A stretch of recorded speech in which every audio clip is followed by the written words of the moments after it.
Hi everyone, my name is Rachel and I'm an intuitive.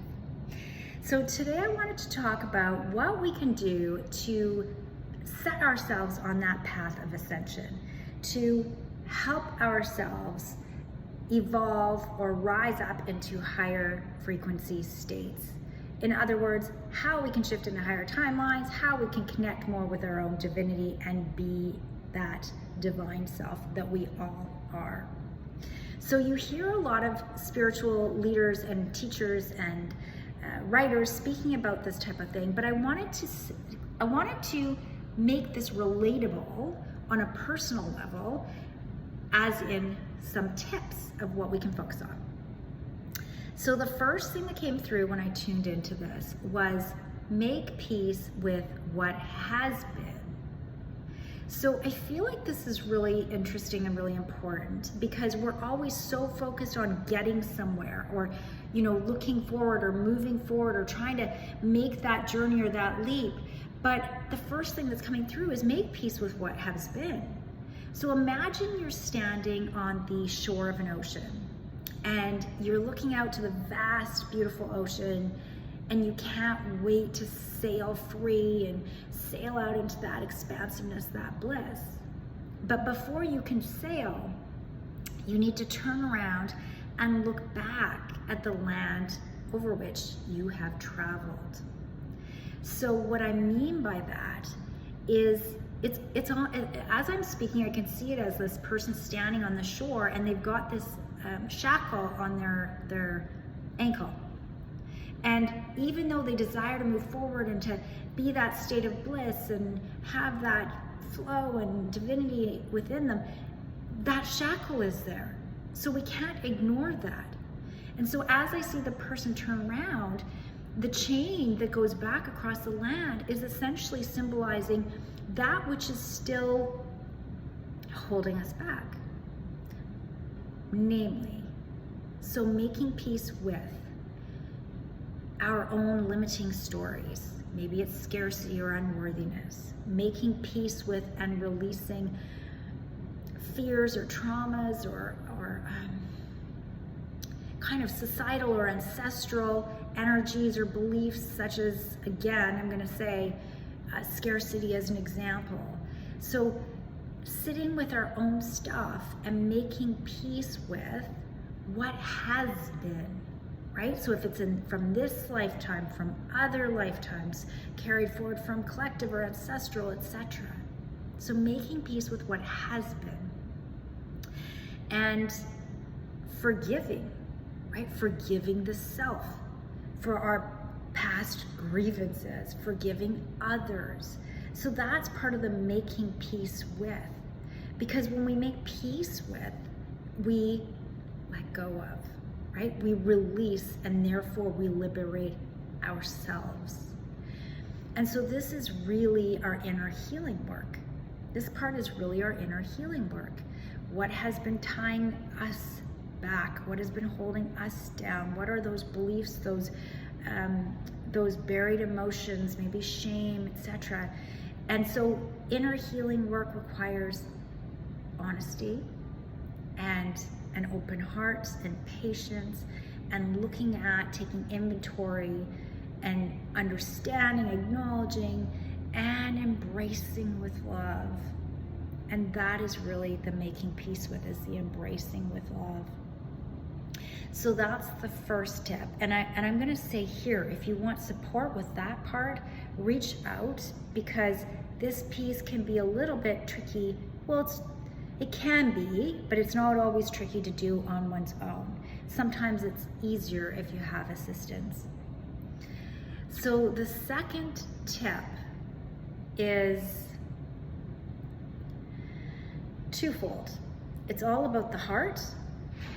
So opening the heart, what does that mean? Constantly opening the heart and holding life and others and ourselves with this big-hearted compassion.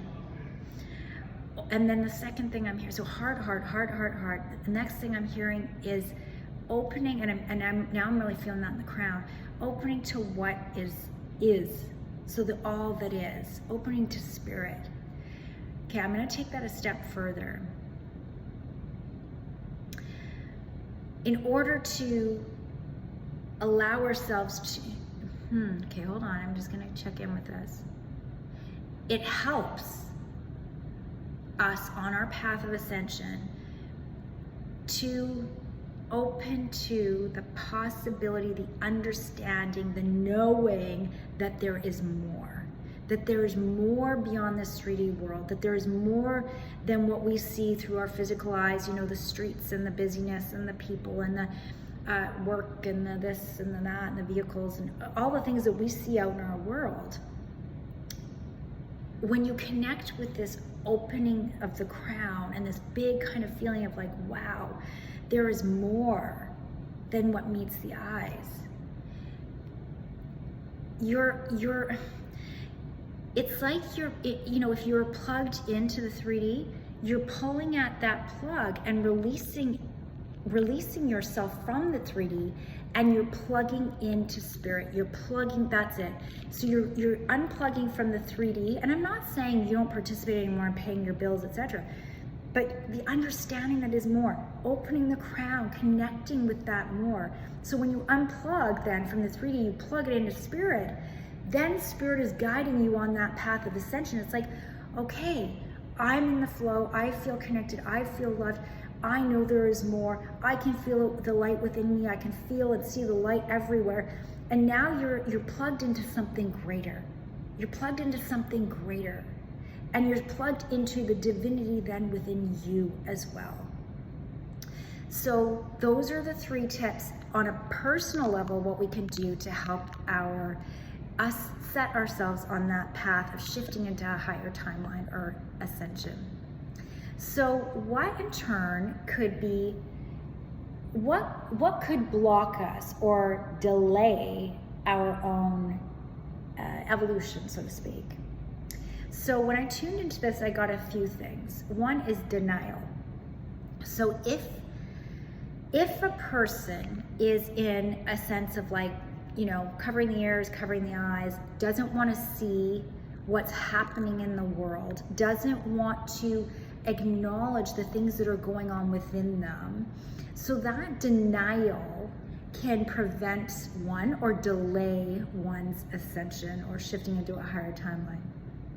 So connected with that would also be resistance or a refusal to participate in one's healing. So refusal to participate in acknowledging the things that are happening inside them, so the buried fear, the stories or the limiting beliefs or whatever's going on. Refusal to, so I just keep seeing like unconscious or kind of like denial. So refusal to participate, right? That's a refusal to participate. So denial and refusal to participate. The last thing that could, well, I'm sure there's others, but the last thing that came in to prevent one from rising into higher states of consciousness and shifting into higher timelines is staying in this river, this toxic river of anger, hatred, judgment, bitterness. Now, I'm not saying we can't feel those emotions, right? Like bitterness or resentment.